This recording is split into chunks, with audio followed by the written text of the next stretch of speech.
یوم تمور السماء مورا، جس دن آسمان پہلے وہ ہلیں گے اور اس کے بعد وہ پھر پھٹ جائیں گے۔ یہ سب دیکھیے قرآن عظیم نے تو تمام چیزیں بیان کر دی۔ اللہ، چاند تارے میرے دوست گردش میں، وَتُصِيرُ الْجِبَالُ سَيْرًا، اور پہاڑ میرے دوستو چلیں گے۔ کیسے چلیں گے؟ اس طرح سے جیسے بادل چلتے ہیں، اور بادل کے بعد وہ روئی کاٹن اس کو الگ الگ کر دیتے ہیں، وہ روئی کی طرح سے پہاڑ جو ہے وہ اڑیں گے۔ اللہ، اور روئی کے بعد میرے دوستو یہ کلٹ جیسے یہ غبار ہوتا ہے، اس طرح سے وہ اڑیں گے آسمانوں کے اوپر۔ اللہ، یہ قیامت ہے۔ فَوَيْلٌ يَوْمَئِذٍ لِّلْمُكَذِّبِينَ، تو اس دن جھٹلانے والوں کی خرابی ہے۔ جو آج یہ سب یقین نہیں کرتے تو ان کو معلوم ہو جائے گا۔ عجیب لوگ ہیں، بتائیے۔ ایک کافر اگر یہ کہہ دے کہ وہ چاند پر چلا گیا اور آسمان پر چڑھ گیا تو سب یہ لوگ یقین کرتے ہیں، لیکن قرآن جو کچھ کہہ رہا ہے اس کے اوپر لوگوں کو یقین نہیں آتا۔ اللہ، قرآن اور حدیث کے اوپر لوگ یقین نہیں کرتے۔ میرے دوستو، ابھی دیکھو نا، ابھی دنیا میں کیا کیا ہوتا ہے۔ اللہ اکبر، الذین هم فی خوف یلعبون، ابھی تو وہ اپنی اپنی مستیوں میں کھیل رہے ہیں، ابھی وہ مشغلہ ہے، کھیل رہے ہیں، دلچسپی لے رہے ہیں، ابھی وہ اپنی مستیوں میں لگے ہوئے ہیں۔ میرے دوستو، ہر وہ چیز جو رب سے غافل کر دے اور رب کی یاد سے دور کر دے، اسی کا نام ہے کھیل۔ وہ چیز جو رب کی یاد سے دور کر دے وہ ہے مستی، اور جو رب کی یاد سے قریب کر دے وہ میرے دوست مبارک ہے، وہ ذکر ہے، وہ فکر ہے جو رب کی یاد سے قریب۔ اس لیے بیٹا، بیٹی، بیوی، مکان، دکان، تجارت، روپیہ، پیسہ اور علم اور یہ سب چیزیں اگر یہ خدا کی یاد سے قریب کر دے تو میرے دوست بہت مبارک، اور اگر یہ خدا سے دور کر دے تو میرے دوستو یہ بڑی مصیبت ہے، بڑی زحمت ہے۔ یوم یدعون الی نار جہنم دعا، جس دن جہنم کی طرف دھکا دے کر کے ان کو پریس کیا جائے گا، دھکا دے کر کے ان کو لے جایا جائے گا، چلو جہنم۔ عذاب کے فرشتے ان کے ہاتھ گردنوں سے اور ملا کر باندھ دیں گے، ہاتھ کو گردن اور پیشانی سے ملا کر باندھیں گے جیسے بکری کو باندھتے ہیں، اور ان کو اٹھا کر کے دوزخ میں پھینک دیں گے اور کہیں گے هذه النار التي كنتم بها تكذبون، یہ ہے وہ آگ جسے تم جھٹلاتے تھے۔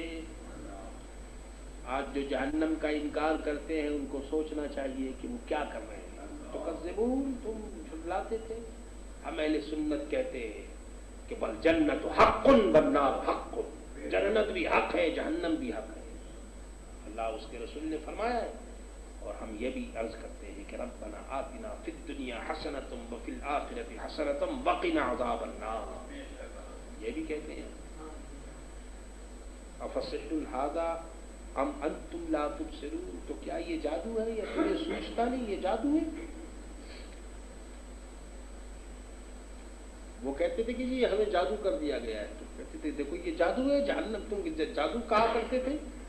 اصلوها فاصبروا او لا تصبروا سواء علیکم انما تجزون ما کنتم تعملون، اس میں جاؤ، اب چاہے تم صبر کرو یا نہ کرو تم کو جہنم میں جانا ہی ہوگا، اب تم پر ایک ہے، تمہیں اسی کا بدلہ ہے جو تم کرتے تھے، اب چھٹکارا نہیں، جاؤ۔ اللہ ان المتقین فی جنات ونعیم فاکہین بما آتاہم ربہم ووقاہم ربہم عذاب الجحیم، بے شک پرہیزگار باغوں میں اور چین میں اپنے رب کی دین پر خوش خوش ہیں، فاکہین بما آتاہم ربہم، اللہ کے نیک بندے متقی ہیں، پرہیزگار ہیں، جنت میں ہیں، اپنے رب کی دین پر وہ خوش ہیں، اور انہیں ان کے رب نے آگ کے عذاب سے بچا لیا، وَوَقَاهُمْ رَبُّهُمْ عَذَابَ الْجَحِيمِ۔ میرے دوستو، یہ سب کچھ اللہ تبارک و تعالیٰ کے فضل و کرم سے ہوگا۔ تو فرمایا جائے گا کلوا واشربوا ھنیئا بما کنتم تعملون، کھاؤ اور پیو مزے کے ساتھ، اور یہ تمہارے اعمال کا صلہ ہے۔ یہاں کوئی روک ٹوک نہیں، ہمیشہ کھاؤ، جس طرح سے کھاؤ، جو کچھ مرضی ہو کرو، یہ تمہارے اعمال کا واسطہ ہے اور بدلہ ہے جو اللہ تبارک و تعالیٰ نے تمہیں عطا فرمایا۔ عزیزوں اور دوستو، اللہ سے دعا کرو کہ اللہ تبارک و تعالیٰ اپنے نیک بندوں کے صدقے ہمیں یہ مبارک دن عطا فرمائے اور خاتمہ بالخیر فرماتے ہوئے عذاب نار سے اللہ تعالیٰ مسلمانوں کو بچائے۔ ربنا لا تزغ قلوبنا بعد إذ هديتنا وهب لنا من لدنك رحمة إنك أنت الوهاب۔ قال الله تبارك وتعالى في شان حبيبه إن الله وملائكته يصلون على النبي يا أيها الذين آمنوا صلوا عليه وسلموا تسليما۔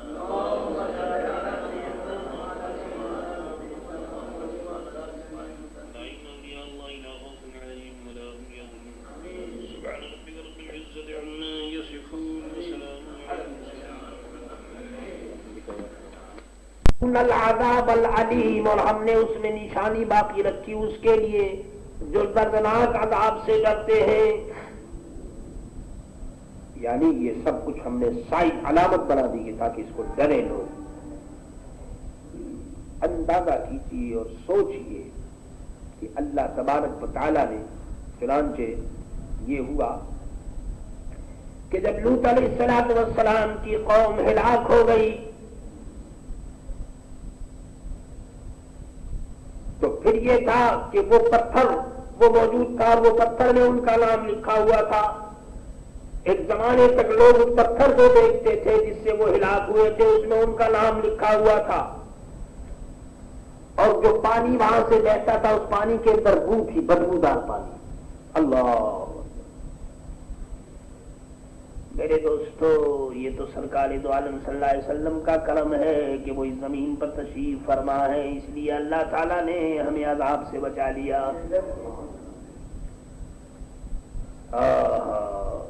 کہنے والے نے کہا کہ وہ ہر عالم کی رحمت ہے، کسی عالم میں رہ جاتے۔ سرکار دو عالم تو رحمت للعالمین ہے، وہ ہر عالم کی رحمت ہے، کسی عالم میں رہ جاتے۔ یہ ان کی مہربانی ہے کہ یہ عالم پسند آیا۔ زمین پر حضور صلی اللہ علیہ وسلم نے قیام فرمایا، زمین پر حضور تشریف فرما ہے۔ خاک طیبہ ہر دو عالم خوش ترست، خاک طیبہ از دو عالم خوش ترست۔ کہنے والے نے کہا ہے کہ مدینے کی مٹی دونوں عالم سے بہتر ہے۔ خاک طیبہ از دو عالم خوش ترست، اور آنخنک شہرے کے دروے دل برست۔ شاعر کہتا کہ وہ شہر بڑا ہی پیارا ہے جس شہر میں میرا محبوب رہتا ہے۔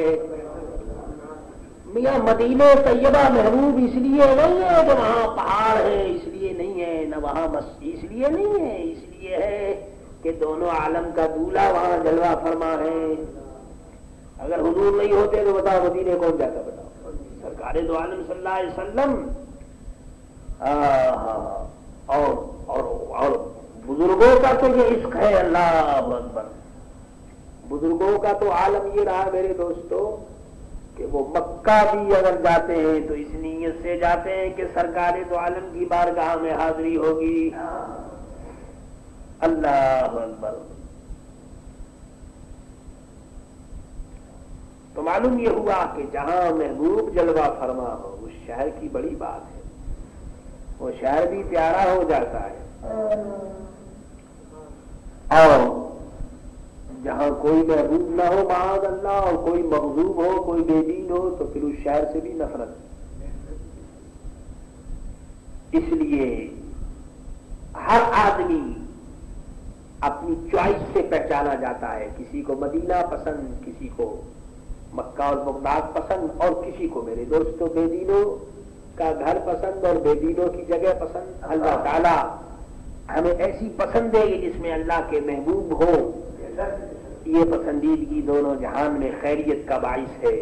ربنا لا تزغ قلوبنا بعد إذ هديتنا وهب لنا من لدنك رحمة إنك أنت الوهاب۔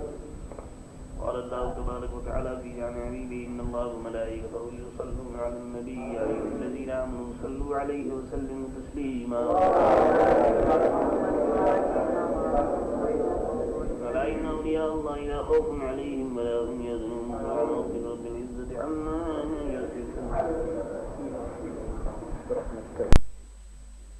الحمد لله حمدا كثيرا طيبا مباركا فيه،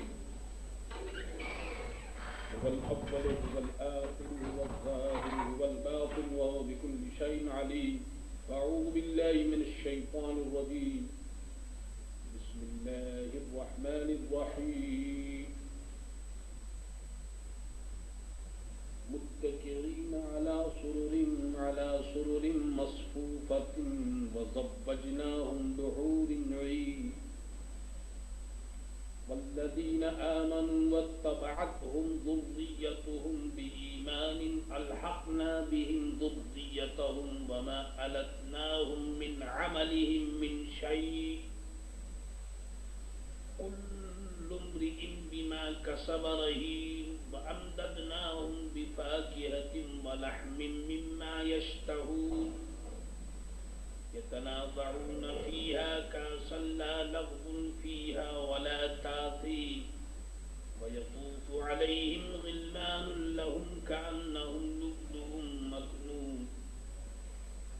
وأقبل بعضهم على بعض يتساءلون قالوا إنا كنا قبل في أهلنا مشفقين فمن الله علينا ووقانا عذاب السموم إنا كنا من قبل ندعوه إنه هو البر الرحيم. صدق اللہ مولانا العظیم. سورہ طور کی وہ آیتیں جو کل پڑھی گئیں آپ نے سنا کہ کفاروں کا کیا حشر ہوگا، دوزخ خدا کی قہاری اور جباری کا کیسا نمونہ ہے، اور اس کے غیظ و غضب کی کیسی مثال ہے، وہ آپ نے کل جہنم کے واقعات میں دیکھے اور سنے.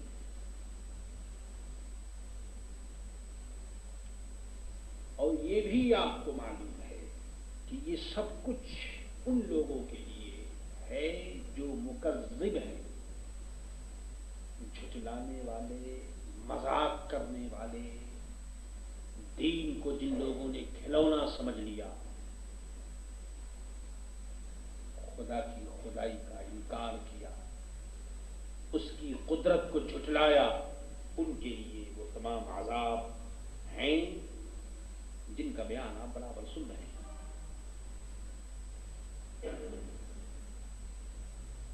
اب جہاں مجرموں کے لیے اور منکروں کے لیے عذاب ہے، وہاں محبین، مخلصین اور مومنین کے لیے ثواب، اجر، نعمت اور خدا کی رضا کا بھی مژدہ قرآن نے سنایا ہے. یہ جو جنت اور جنت کی نعمتیں ہیں اصل میں یہ نتیجہ ہے اللہ کی فضل و کرم کا. جنت کی نعمت اور جنت کی بہاریں آپ ان پر نہ جائیے بلکہ خدا کے فضل و کرم کو دیکھیے. خدا کا فضل و کرم ہو تو پھر سب کچھ ہے، اور اگر اس کا فضل و کرم نہ ہو معاذ اللہ تو پھر کچھ بھی نہیں ہے. فرمایا ان المتقین فی جنات و نعیم، بے شک پرہیزگار باغوں میں اور چین میں ہیں.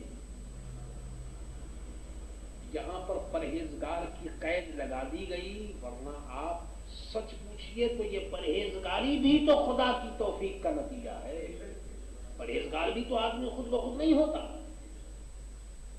یہ بھی تو خدا بند تعالیٰ کسی پر اپنا فضل و کرم فرمائے اور کسی کو تقویٰ اور دیانت اور پرہیزگاری کے لیے چن لے تو پھر وہ پرہیزگار ہوتا ہے.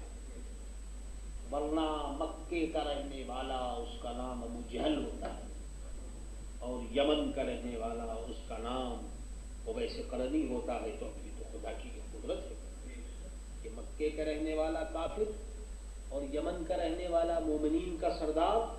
تو اب یہ سب کچھ اللہ کی توفیق دہی اور اللہ تبارک و تعالیٰ کے فضل و کرم ہی کا تو نتیجہ ہے.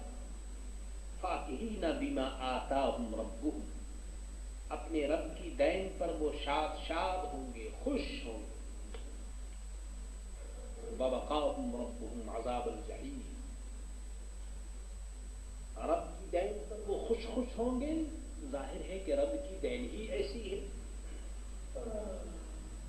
رب کی جو نعمت ہوگی وہ ہمیشہ کی ہوگی، ہمیشہ رہنے والی ہوگی، اس میں کوئی فنا نہیں، وہ نعمت مٹنے والی نہیں.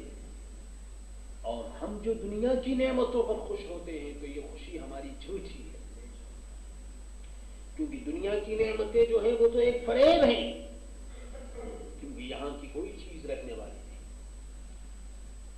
اور فرمایا کہ متقی ووقاہ، اور انہیں ان کے رب نے آگ کے عذاب سے بچا لیا. اللہ اکبر. میری دوستو، ایک بندے مومن کا یہ بڑا کمال ہے کہ وہ آگ سے بچ جائے اور اللہ اپنے فضل و کرم سے اسے آگ سے بچا لے. کلوا واشربوا ہنیئا بما کنتم تعملون، کھاؤ اور پیو خوشگواری سے، یہ تمہارے اچھے اعمال کا صلہ ہے. کوئی ریسٹرکشن، کسی قسم کی کوئی پابندی نہیں، ہمیشہ کھاؤ، ہر طرح کھاؤ، کوئی چیز نقصان نہ دے گی. اللہ اکبر. اور یہ سب کچھ اس لیے ہے کہ دنیا میں تم نے حرام سے اپنے ہاتھ کو روکا، اپنی زبان کو روکا، اپنی خواہش کو تم نے روکا. اب تمہارے لیے جنت کے اندر کسی قسم کی کوئی چیز حرام نہیں، سب چیزیں حلال ہیں، سب چیزیں جائز ہیں، جو چاہو کھاؤ.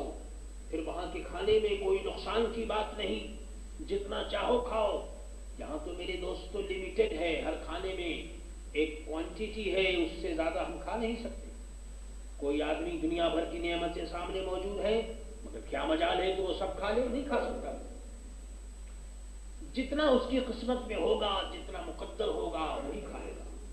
بسا اوقات دیکھا گیا ہے کہ کروڑوں پتی میرے دوستوں ہیں، مال اور دولت کا انبار لگا ہوا ہے، مگر کھانے سے وہ محروم ہے، وہ کھا نہیں سکتے. تو اب یہ کھانا بھی تو اپنے بس کی بات نہیں.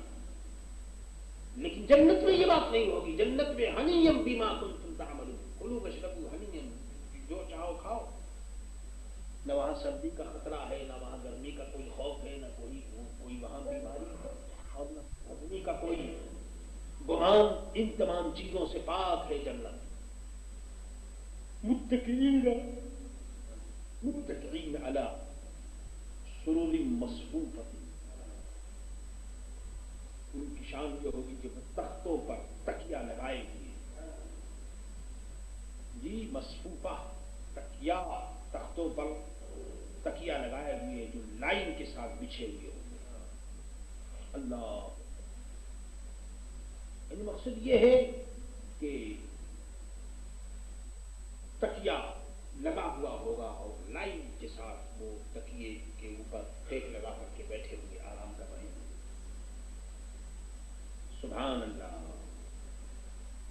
مقصد یہ ہے کہ وہاں اور تو کوئی کام ہے نہیں، تو اب یہی کام ہوگا کہ بس وہ اپنے متکئین علی سرر مصفوفۃ، وہ تختوں کے اوپر تکیا لگائے ہوئے، اس طرح سے ٹیک لگائے ہوئے، تکیا بھی ایک لائن کے ساتھ ہو۔ آپ نے اس قسم کا سین معلوم نہیں ماریشس میں دیکھا ہوگا یا نہیں، لیکن ہمارے یہاں جو اسٹیل سسٹم ہے اس کے اندر ایسے ہی ہوتا ہے کہ نیچے کارپیٹ بچھا ہوا ہوتا ہے، مخمل کارپیٹ، اور بڑے بڑے تکیے ہوتے ہیں چاروں طرف، اور انہی تکیوں کے اوپر لوگ ٹیک لگا کر کے بیٹھتے ہیں، اور یہ اونچی مجلسوں میں، بڑی بڑی محفلوں میں ایسا ہی ہوتا ہے۔ بڑے بڑے پیسے والے لوگ، ان کے یہاں اسی قسم کا رواج ہوتا ہے۔ اب یہ میرے دوستوں، یہ چیئر اور میز اور کرسی کے چکر میں تو اب ہم پھنس گئے۔ ان چیزوں نے جو ہمارا اصل جو سسٹم تھا وہ سسٹم ختم ہو گیا، ورنہ ہمارا صحیح سسٹم جو ہے وہ تو یہی ہے کہ زمین پر بیٹھیے، زمین پر اللہ نے آپ کو توفیق دی ہے تو خوب قالین کارپیٹ بچھائیے، بڑے بڑے تکیے آپ لگا کر کے، اور آپ بچھائیے، مزے سے آرام کے ساتھ بیٹھیے، کھائیے بھی تو آرام کے ساتھ، اور گفتگو بھی ہو تو آرام کے ساتھ۔ لیکن یہ افسوس ہے میرے دوستو کہ ہماری بہت سی چیزوں پر دنیا والوں نے ڈاکہ مارا، اس کے ساتھ ساتھ یہ تمام چیزیں چھن گئی، اور ہم بڑی آسانی سے ان چیزوں کے شکار ہو گئے۔ چنانچہ اب بہت کم گھروں میں آپ یہ دیکھیں گے کہ اس قسم کا رواج موجود ہے، لیکن ہاں بعض گھروں کے اندر اب بھی ہے کہ کھانے پینے کے اندر، اور میں سمجھتا ہوں کہ یہ نیاز کی برکت ہے، یہ عرس اور 11ویں کی برکت ہے، کہ اس کی برکت سے جن گھروں میں یہ نیاز کا کھانا ہوتا ہے وہاں یہ میز اور کرسی کا چکر جو ہے وہ ختم ہو جاتا ہے۔ یہ بھی نیاز کی ایک برکت ہے، ورنہ دوسری مجلسوں میں، شادی بیاہ کی مجلسوں میں یا دوسری مجلسوں میں آپ دیکھیں گے کہ میز اور کرسی کے اوپر باقاعدہ انتظام کیا جاتا ہے، لیکن نیاز کی برکت سے جو عرس کی مجلس ہوتی ہے اس میں یہ اس قسم کا کوئی چکر نہیں ہوتا، آدمی ایک لائن سے بیٹھ گئے، اپنے آرام سے کھا لیا۔ وَزَوَّجْنَاهُمْ بِحُورٍ عِينٍ، اور رب کریم یہ ارشاد فرماتا ہے کہ ہم نے انہیں بیاہ دیا، وَزَوَّجْنَاهُمْ، ہم نے ان کا نکاح کر دیا، وہ جو متقی اور جنتی ہوں گے، رب فرماتا ہے کہ ہم نے ان کا نکاح کر دیا، ہم نے ان کا بیاہ کر دیا، بحور عین، ایسی حوروں سے جن کی آنکھیں بڑی ہوں گی۔ اللہ اکبر، یہ گویا خدا کی قدرت ہے، خدا کی نعمت ہے۔ یاد رکھیے دنیا میں انسان کا نکاح غیر انسان سے نہیں ہو سکتا، انسان کا نکاح انسان ہی سے ہونا چاہیے۔ انسان کا نکاح کسی جنات سے نہیں ہو سکتا، کسی جانور سے نہیں ہو سکتا، جن سے یا پری سے یا ایسے لوگوں سے انسان کا نکاح نہیں ہو سکتا۔ دنیا میں شرط ہے جی، مگر جنت میں میرے دوستو غیر جنس سے نکاح ہوگا، کیونکہ حور کی جنس جو ہے وہ آدمی نہیں ہے۔ آدمی تو حضرت آدم علیہ السلام کی اولاد میں ہے، لیکن حور وغیرہ وہ آدمی نہیں ہے۔ لیکن یہ انسان کا نکاح جنت میں حوروں سے ہوگا۔ اللہ، اسی طریقے سے نکاح کے لیے یہ بھی شرط ہے کہ جس کا نکاح ہو رہا ہو اور جس لڑکی سے ہو رہا ہو تو یہ بھی دیکھنا چاہیے کہ دونوں کا مذہب بھی ایک ہو، دین بھی ایک ہونا چاہیے۔ لیکن بدقسمتی سے آج کل ہر چیز کو لوگ دیکھتے ہیں مگر دین کو کوئی بھی نہیں دیکھتا۔ سب سے پہلی نظر تو پیسے پر ہوتی ہے، پیسہ چاہیے، دین نہ ہو کوئی بات نہیں، پیسہ چاہیے۔ ماں کس قدر حماقت ہے، اللہ اکبر۔ حالانکہ سرکار دو عالم صلی اللہ تعالی علیہ وسلم نے 4 چیزیں بتائی ہیں شادی کے لیے۔ فرمایا کہ لڑکی میں 4 چیزیں ہونی چاہیے۔ پہلی چیز ارشاد فرمایا کہ حسب اور نسب اس کا اچھا ہو، خاندان اچھا ہو۔ ارشاد فرمایا کہ شکل و صورت کی بھی وہ اچھی ہو۔ نمبر 3 ارشاد فرمایا کہ اگر مال ہو اس کے پاس، جائیداد والی ہو، اور کھاتے پیتے گھرانے کی ہو۔ اور چوتھی چیز بتایا دین۔ اس میں حضور نے فرمایا فَاظْفِرْ بِذَاتِ الدِّینِ، فرمایا کہ اے سننے والے، اگر تجھے دین والی کہیں مل جائے تو سب کو چھوڑ دے اور دین والی کو قبول کر۔ فَاظْفِرْ بِذَاتِ الدِّینِ، یہ حدیث کے الفاظ، لیکن معاملہ بالکل الٹا ہو گیا میرے دوست. تو دین کو تو کوئی بھی نہیں دیکھا. اللہ اکبر.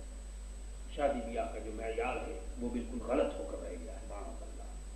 اس کا نتیجہ آپ دیکھ رہے ہیں. پھر اس کا نتیجہ کیا ہے؟ اس کا نتیجہ یہ ہے کہ چونکہ دین نہیں دیکھتے، نہ لڑکوں میں دیکھتے نہ لڑکیوں میں دیکھتے ہیں، تو اس لیے آئندہ جو اولاد ہوتی ہے وہ بے دین ہے. جیسا بوگ ہے ویسے ہی ملے گا نا. جو لڑکا نماز نہ پڑھے، جی، جو لڑکا کبھی مسجد میں آئے نہیں، کبھی قرآن کی تلاوت کا اس کو شرف حاصل نہ ہو، تو وہ کیا جانے لگے. تو ایسے لڑکوں سے لڑکی کا نکاح کرنا یہ میرے دوستو ایسے ہی ہے کہ جیسے پتھر کے اوپر، جی، اور یہ امید کرنے کی یہاں سے شوگر کین نکلے گا. تو اس کے لیے زمین چاہیے. پتھر کے اوپر کچھ تھوڑی ہوتا ہے، زمین چاہیے. تو میرے دوستو جو آدمی دین سے الگ ہوتا ہے، جب دین کی زمین نہیں ہوگی تو پھر لڑکے کہاں سے دیندار پیدا ہوں. اس لیے میرے دوستو ہمیشہ اس بات کو یاد رکھو. ہم نے اپنے بزرگوں کو دیکھا بھی ہے اور سنا بھی ہے. یہ ٹھیک ہے دین کے علاوہ اور بھی دیکھنا چاہیے، صحت تندرستی بھی دیکھو، خاندان بھی دیکھو، لیکن دین پر پہلے نظر.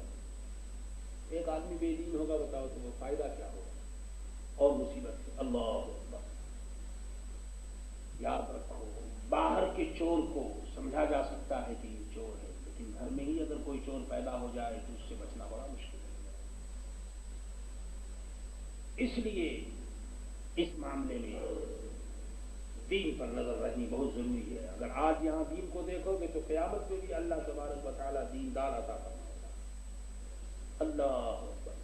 میرے دوستو اگر بیوی نیک ہو تو بہت سی نیک بیویوں کی وجہ سے شوہروں کی بھی مغفرت ہو جاتی ہے. ہاں یہ مت سمجھو بیوی اگر نیک ہو تو شوہر جو ہے وہ بھی نیک ہو جاتا ہے. اور اگر بیوی کہیں خبیث ہو تو دیکھا یہ گیا ہے کہ اچھے سے اچھے شوہر بھی میرے دوستو معاذ اللہ وہ بھی خبیث ہو جاتے ہیں. عورتوں کا یہ مت سمجھو کہ یہ کوئی معمولی بات ہے. معمولی بات نہیں ہے، یہ بہت ضروری ہے. ان چیزوں پر نظر رکھیں. والذین آمنوا واتبعتهم ذریتهم بإیمان الحقنا بهم ذریتهم. اور جو ایمان لائے اور ان کی اولاد نے ایمان کے ساتھ ان کی پیروی کی. سنیے، جو لوگ ایمان لائے اور ان کی اولاد نے ایمان کے ساتھ ان کی پیروی کی تو ہم نے ان کی اولاد ان سے ملا دیا. الحقنا بہم ذریتہم. یعنی اگر مومنوں کی اولاد مومن ہو تو ہم اولاد کو جنت میں اس کے ماں باپ کے ساتھ رکھیں گے، علیحدہ نہیں کریں گے. اور یاد رکھو اگر مومن کی اولاد اگر معاذ اللہ کافر ہوئی تو وہ اپنے ماں باپ کے ساتھ نہیں رہے گی. معلوم ہوا کہ ماں باپ کے وسیلے سے اولاد کے درجے بلند ہوتے ہیں. جی، سرکار دو عالم صلی اللہ علیہ وسلم کی جو اولاد ہے، اگرچہ حضور صلی اللہ علیہ وسلم کی اولاد نبی نہیں مگر سرکار دو عالم کے ساتھ حضور کی اولاد جنت میں ہوگی. تو میرے دوستوں کی یہ سب نہایت ضروری ہے. اللہ فرمایا کہ ہم الحقنا بہم ذریتہم، ہم نے ان کی اولاد ان سے ملا دی. اسی طرح سے یہاں تو قرآن عظیم میں اولاد کا واقعہ ہے. اسی طرح سے سمجھ لیجیے کہ جو آدمی جس سے محبت کرتا ہے، حضور نے پہلے فرما دیا اگر کسی گنہگار آدمی کو نیک آدمی سے محبت ہو تو انشاءاللہ اللہ کے فضل و کرم سے وہ گنہگار بھی اس نیک آدمی کے ساتھ انشاءاللہ اس کا اجر ہوگا، اس کی محبت اور اس کی نیت کی وجہ سے. اور محبت اور نیت کی وجہ سے جب یہ اجر ہے تو اگر آدمی عمل کرے تو کتنی اچھی بات ہے. وَمَا أَلَتْنَاهُمْ مِنْ عَمَلِهِمْ مِنْ شَيْءٍ، اور ان کے عمل میں انہیں کچھ کمی نہ دی. اللہ، یعنی اعلیٰ ادنا جنتیوں کو ملانے کے لیے عمل میں کوئی کمی نہیں ہوگی. ادنا کو اعلیٰ کر دیا جائے گا اور اعلیٰ کے عمل میں کوئی کمی نہیں ہوگی. اللہ کی کس چیز کی کمی ہے؟ کل امرئ بما کسب رہین، سب آدمی اپنے کیے میں گرفتار ہیں، سب آدمی اپنے کیے میں گرفتار ہیں۔ مقصد یہ ہے کہ اے انسانوں اپنا اپنا معاملہ دیکھو، اولاد کی وجہ سے اور لوگوں کی وجہ سے اپنی عاقبت کو مت خراب کرو۔ کل امرئ بما کسب رہین، اللہ اکبر۔ اس لیے آدمی کو چاہیے کہ اپنے اعمال میں آدمی اپنے معاملات میں بالکل مضبوط ہو۔ وَأَمْدَدْنَاهُمْ بِفَاكِهَةٍ وَلَحْمٍ مِّمَّا يَشْتَهُونَ، اور ہم نے ان کی مدد فرمائی میوے اور گوشت سے جو چاہیں۔ سبحان اللہ، اللہ اکبر، کیا شان ہے! یعنی جنتیوں کی نعمتیں جو ہیں میرے دوستوں وہ بڑھتی چلی جائیں گی، وہاں کسی قسم کی کوئی کمی نہیں ہوگی، میوہ اور گوشت ہر قسم کا ہوگا، جو چاہیں کھائیں۔ اور یتنازعون فیہا کأسا لا لغو فیہا ولا تأثیم، یہ ایک بات یاد رکھیے، یہ میوہ جو یہ فروٹ اور یہ گوشت، آپ یہ دنیا کا گوشت نہ سمجھیے گا، یہ دنیا کا فروٹ نہیں سمجھیے گا۔ جنت کی جو چیز ہے وہ بے مثال ہے، اس کو نہ کسی نے دیکھا، نہ کسی نے سنا، نہ کسی کے خیال میں بھی وہ آ سکتا۔ یہ تو قرآن نے سمجھانے کے لیے کہہ دیا فاکہہ اور لحم، لیکن وہ لحم گوشت کیسا ہوگا اور فاکہہ کیسا ہوگا اللہ جانے اور اس کا رسول جانے، صلی اللہ تعالی علیہ وسلم۔ یتنازعون فیہا کأسا لا لغو فیہا ولا تأثیم، ایک دوسرے سے لیتے ہیں وہ جام، پینے کا جو پیالہ ہوتا ہے، جو کپ ہوتا ہے، وہ ایک دوسرے سے وہ جام لیں گے، لیکن وہ جام اس طرح سے نہیں معاذ اللہ جیسے دنیا میں لوگ یہ پیتے ہیں معاذ اللہ۔ قرآن کہتا ہے کہ لا لغو فیہا، اس کے اندر بےہودگی بھی نہیں ہوگی اور گناہ بھی نہیں ہوگا، سبحان اللہ۔ یعنی جنت میں مسلمانوں میں گناہ کرنے کی قدرت ہی نہیں رہے گی، کیونکہ گناہ تو اصل میں یہ نفس امارہ کراتا ہے جی، اور جنت میں میرے دوستو جب مومن جائے گا تو یہ نفس امارہ ختم ہو چکا ہوگا، وہاں نفس امارہ ہوگا ہی نہیں۔ اس لیے اور یہ عجیب بات ہے کہ شراب وہاں بھی ہوگی، شراب وہاں پیئیں گے جنت میں، لیکن میرے دوستوں وہ شراب کیسی ہوگی؟ سبحان اللہ، ایسی ہوگی کہ اس کے اندر نہ نشا ہوگا، نہ بدبو ہوگی، کچھ بھی نہیں، بلکہ اس کے اندر ایک خوشی ہوگی، ایک سرور ہوگا، اور اس کی خوشبو ایسی بے مثال ہوگی کہ میرے دوستوں اس کو لفظوں میں بیان ہی نہیں کیا جا سکتا۔ اور یہ جو ہے یہ تو کمبخت یہاں کی جو دنیا کی جو شراب ہے یہ تو حرام مطلق ہے، معاذ اللہ، اس کے اندر تو کتنا ہے فساد ہے۔ یہ آدمی شراب پیتا ہے تو نشہ ہوتا ہے، عقل انسان کی ختم ہو جاتی ہے، اور وہاں جنت کی جو شراب ہوگی اس کے اندر میرے دوست عقل کیا، الحمدللہ وہ تو سلامتی رہے گی، بلکہ اس کے ساتھ ساتھ سرور کے اندر اضافہ ہوگا، خوشی کے اندر اضافہ ہوگا۔ اور سنیے وَيَطُوفُ عَلَيْهِمْ غِلْمَانٌ لَهُمْ كَأَنَّهُمْ لُؤْلُؤٌ مَكْنُونٌ، اور ان کے جو خادم ہوں گے لڑکے، یہ غلمان لڑکے جو ان کی خدمت کرنے والے ہوں گے جنتیوں کے، وہ آگے پیچھے ان کے پھریں گے، جیسے ہمارے یہاں سروینٹ ہوتے ہیں، کام کرنے والے ہوتے ہیں، ویسی جنت میں وہ لڑکے جو ہوں گے وہ غلمان وہ آگے پیچھے کیا پھریں گے، اللہ آگے پیچھے پھریں گے۔ یہ لڑکے جو ہے وہ جنتیوں کے نہ اپنے بیٹے ہوں گے نہ دنیا کے خدمت گار، بلکہ یہ بھی ایک مخلوق ہے جو اللہ تعالیٰ نے ان کے لیے پیدا کی ہے، جو جنت کی اہل جنت کی خدمت کے لیے اللہ تعالیٰ نے غلمان پیدا کیے، سبحان اللہ۔ اور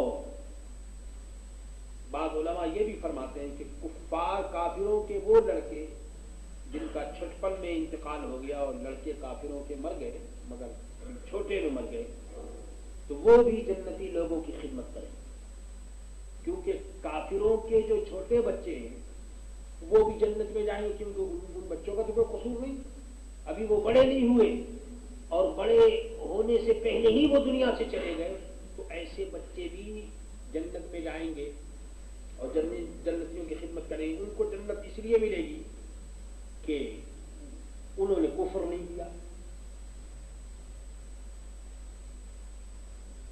اور تو سنیے اللہ اکبر، ارشاد فرمایا کہ کأنہم، گویا وہ موتی ہے جو چھپا کر رکھے گئے، ڈائمنڈ کی طرح وہ غلمان جو ہوں گے وہ ایسے ہوں گے جیسے موتی کہ ان کو چھپا کر رکھا گیا ہے۔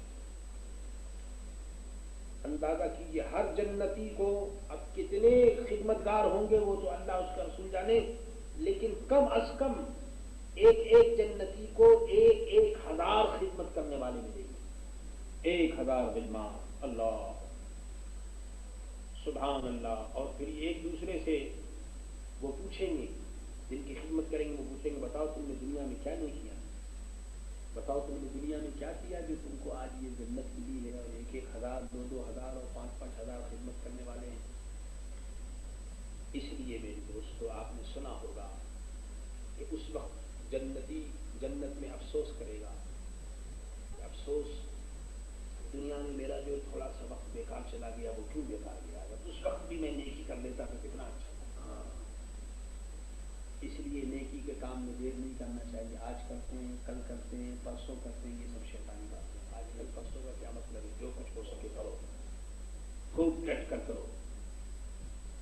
اللہ اقبل بعضهم على بعض يتساءلون، اور ان میں ایک نے دوسرے کی طرف منہ کیا پوچھتے ہوئے، وہ ایک دوسرے سے پوچھیں گے کو بھائی کیا ہو رہا ہے، دنیا میں کیا کرتے تھے،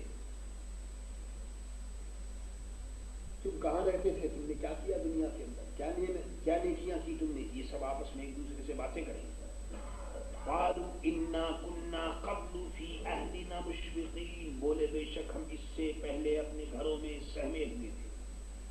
وہ کہیں گے بھائی اس سے پہلے جو ہم تھے اپنے گھروں کے اندر وہ ڈرے ہوئے۔ اللہ خوف الہی کی وجہ سے ہم ڈرتے تھے، مطلب کہ نیکی بھی کرتے تھے مگر اللہ سے ہم ڈرتے تھے۔ فمن اللہ علینا، تو اللہ نے ہم پر احسان کیا، ووقانا عذاب السموم، اور ہمیں لو کے عذاب سے اللہ نے بچا لیا۔ اللہ مقصد یہ ہے کہ ہمیں اپنی عبادت پر فخر نہیں بلکہ رب کی رحمت کا شکر ہے۔ اس لیے اللہ کے نیک بندے جتنی عبادت کرتے ہیں اتنے ہی زیادہ ان کے دل میں خدا کا خوف پیدا ہوتا ہے۔ اِنَّا كُنَّا مِن قَبْلُ نَدْعُوهُ، بے شک ہم نے اپنی پہلی زندگی میں اس کی عبادت کی تھی۔ إِنَّهُ هُوَ الْبَرُّ الرَّحِيمُ، بے شک وہی احسان فرمانے والا مہربان ہے۔ فَذَكِّرْ فَمَا أَنْتَ بِنِعْمَةِ رَبِّكَ بِكَاهِنٍ وَلَا مَجْنُونٍ، تو اے محبوب تم نصیحت فرماؤ، تم اپنے رب کے فضل سے نہ کاہن ہو نہ مجنون ہو، آپ اپنا کام کیے جائیے۔ اور یہ لوگ جو بکواس کرتے ہیں تو ان کے بکواس سے آپ پریشان نہ ہوں، آپ اپنا کام کیے جائیے۔ یہ جو بکواس کرتے ہیں تو ان کا خمیازہ انہیں بھگتنا ہوگا اور یہ خود اپنی مصیبت مول لیں گے۔ ان آیتوں سے آپ سن رہے ہیں کہ اللہ تبارک و تعالی نے مومنین کے درجات بلند فرمائے، اور مومن کا جتنا درجہ زیادہ بلند ہوگا اتنی ہی زیادہ اس کے اندر انکساری ہوگی، اتنی ہی زیادہ وہ اللہ سے ڈرتا ہوگا۔ دعا کیجیے اللہ تبارک و تعالیٰ سے کہ اللہ تبارک و تعالیٰ ہمیں مومنین اور مخلصین کے غلاموں میں زندہ رکھے، انہی کی غلامی میں ہمارا خاتمہ ہوتا ہے۔ ربنا لا تزغ قلوبنا بعد إذ هديتنا وهب لنا من لدنك